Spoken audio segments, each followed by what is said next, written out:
Boum! Nous revoilà à Iguaçu. Ah, c'est déjà beau. On est de retour à Iguaçu du côté brésilien cette fois-ci, comme prévu. Déjà là, on est en train de marcher et on voit déjà ça.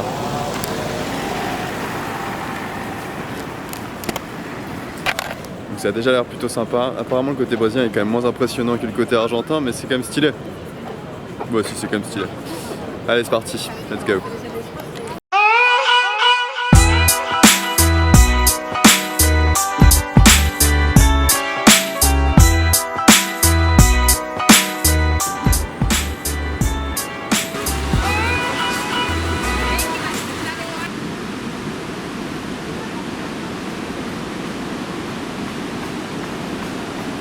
Là, avec Grégoire, on pense que c'est vraiment la meilleure vue qu'on ait eue pour le moment.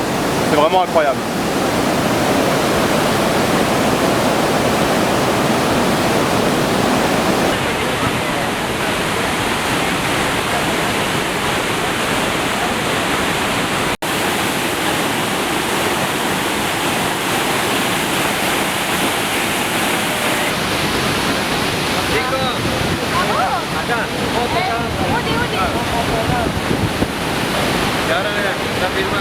Ouais, voilà, la visite c'est terminée.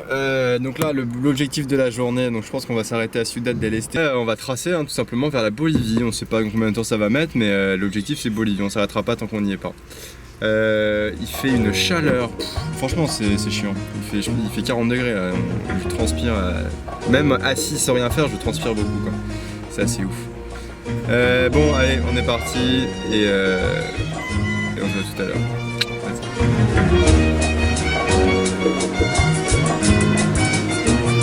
Donc chute d'Iguaçu terminé, c'était incroyable, magnifique, il n'y a pas d'autre mot.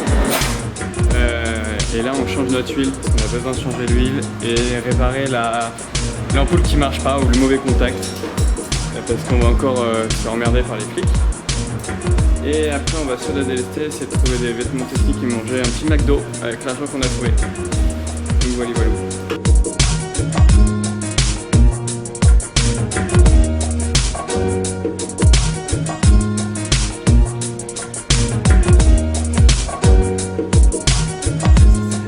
Bon, l'huile est changée, le phare est remplacé, on l'a fait nous-mêmes. On a regonflé les pneus, on peut dire qu'on est parti. Let's go.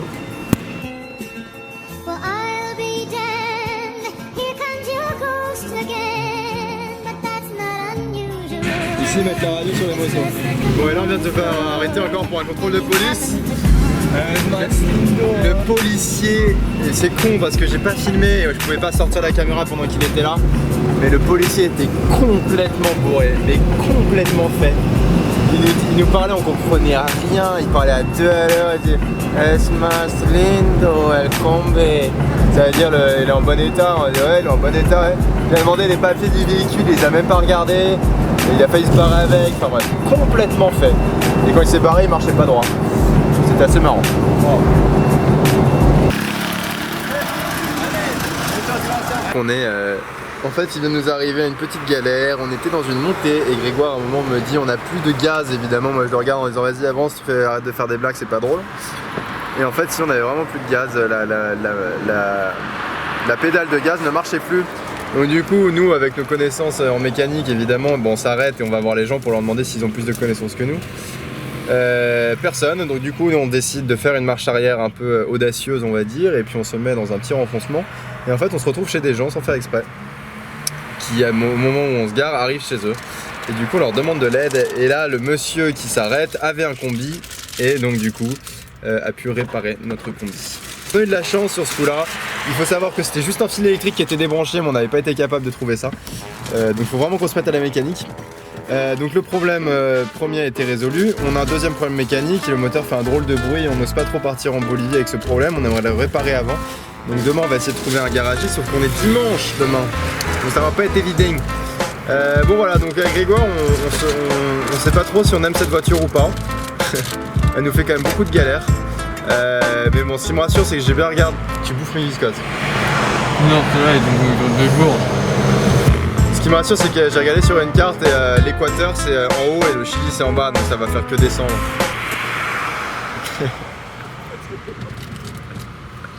Donc on va peut-être moins solliciter le moteur. Ah, je sais pas, hein. Enfin, peut-être. J'arrête de dire ça. Bah, j'ai joué naturel, non? Ouais, vachement. Mais c'était pas drôle? Non. Tu l'as refait? Non. 10h47, dimanche.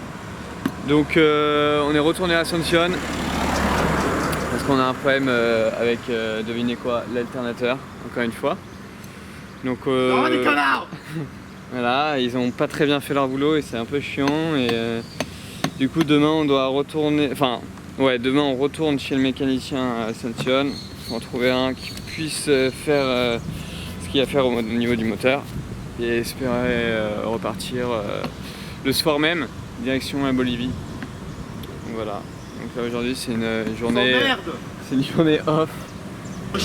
Ouais, on s'ennuie pas mal, du coup on est retourné au mall après avoir mangé dans la rue et là on teste des sièges 4D, c'est du cinéma 4D. Donc les sièges ils bougent en même temps que l'image. Et après on va au cinéma, on va aller voir un film parce qu'il est en anglais sous-titré espagnol. Donc moi je vais comprendre l'anglais et Grégoire lire l'espagnol, ça devrait aller. Et ouais, regardez ça bouge, c'est vraiment nullissime. On va voir Allié, c'est le seul film qui est en anglais, sous-titré espagnol. Enfin le seul film qui est potable en anglais. Ouais, parce que Checking quand même n'a rien du tout. Voilà, on choisit la place en fait. C'est société, si, regarde. Le cheval. Attendez, oh non, attendez, mange un popcorn.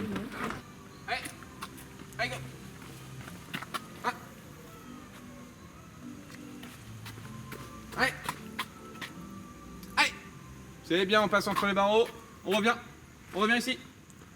Oui, c'est pas le bon chemin, mais bon. Là. Honnêtement, je veux pas être méchant et tout, mais après le chat que j'ai chez moi, c'est le chat le plus stupide que j'ai vu de toute ma vie. Il fait n'importe quoi. Oui, je confirme. Bon, il s'est rien passé aujourd'hui. Je sais pas si vous avez remarqué, il s'est rien passé. On est allé au cinéma, on a pété un câble, on est tout simplement allé au cinéma. On est allé voir le film qui s'appelle Allié, que Ça tourne autour du monde ne recommande pas. C'est marrant parce que c'était un film qui se passe pendant la Deuxième Guerre mondiale et il y a toute une partie où c'est des Français, enfin c'est censé être des Français du coup. En fait, il y a une partie du film qui est en français donc on a pu bien comprendre le film. En tout cas nous là on a posé le van ici, on est à côté du garagiste qui ouvre à 7h30 demain. En attendant on va se coucher et on se retrouve demain en espérant que le garagiste peut régler le problème dans la journée. Allez c'est parti, ciao, bonsoir. Voilà, il est 7h30, on se fait tôt, le garagiste ouvre tôt aussi, il est en train de regarder quel est le problème et puis il va peut-être réussir à le réparer donc on espère que ça va être rapide. Voilà, au final c'est pas bon, il faut trouver un électricien et ici il y avait marqué qu'ils en avaient mais ils en ont pas. Donc on lui a demandé où est-ce qu'on pouvait en trouver un, il nous a dit qu'il savait pas donc on va chercher. Allez c'est parti. Bon et là on est dans un nouveau garagiste et on a trouvé le patron de l'alternateur. Il est en train de nous régler le problème. Il dit que c'est pas l'alternateur d'ailleurs, mais il est en train de regarder. Bon et donc on est tombé sur le king de l'alternateur, le mec a trouvé le problème tout de suite. Il a réglé le problème et il nous a dit qu'en gros c'était pas prudent de repartir parce que ça allait repéter. Et en effet quand il met la main derrière le moteur, il y a un truc qu'en fait la bobine de l'alternateur elle a du jeu. Du coup elle vient taper je pense contre la tôle et ça fait ce bruit là donc il faut régler ce problème. Donc il nous a dit qu'il pouvait le faire, ça prend la journée quand même, donc c'est un peu chiant. Enfin il faut enlever tout le moteur en fait pour enlever l'alternateur. Donc ça prend la journée et on lui a demandé combien ça allait coûter, il nous a dit bah pour la main d'œuvre pour la journée c'est 30 €. Donc ici c'est pas très cher quand même, le coût de la vie. Je pense que c'est déjà plus cher qu'est-ce que paierait un Paraguayen. Mais bon on lui a dit 30 €, vas-y mon pote fais-le. Donc voilà il se lance et nous je sais pas trop ce qu'on va faire. On va sûrement regarder des conneries ou je sais pas parce qu'on est dans le trou du cul du monde là donc voilà. Là apparemment c'est l'heure du déjeuner, il n'y a plus personne qui travaille. Et nous on attend comme des cons. Mais bon, c'est la vie.